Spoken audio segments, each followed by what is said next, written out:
બાપુની ધમાલ કે આપણે જોઈએ કે એક ગામમાં બાપુએ વચ્ચોવચ ગામના ચોકમાં દુકાન બનાવી હતી ફટાકડાની.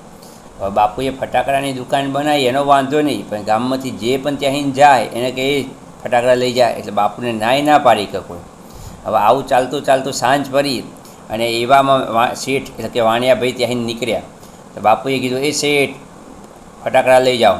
એટલે બાપુને કે બાપુ તમારી વાત સારી, ફટાકડા લઈ જાય, પણ અમે કે વાણિયાભાઈ અમે અહિંસા પરમો ધર્મવાળા, એટલે કે અમને અવાજ ને બધું ના ગમે કેમ કે કશો વાંધો નહીં, તમારું વિશેષ ધ્યાન રાખ્યું છે અને તમારા ફટાકડા કાલ સવારે પહોંચી જશે કે. એટલે રાત્રે 4 છોકરાઓને બેસાડી દીધા, પેપર ગોળ ગોળ વીંટીને ઉપર દિવેટ લગાવી દીધી અને સાથે 5000નું બિલ લઈને છોકરાને મોકલી દીધો શેઠના ઘરે. હવે બાપુનું બિલ જાય એટલે શેઠ ના પાડે કે કારણ કે વસ્તુ આવી ગયું છે કે ઘરે. હવે આખી દિવાળી શેઠના છોકરાઓએ ફટાકડા ફોડ્યા પણ જોઈએ કે એમાંથી અવાજ આવે તો ખાલી સળસુરિયાત થાય.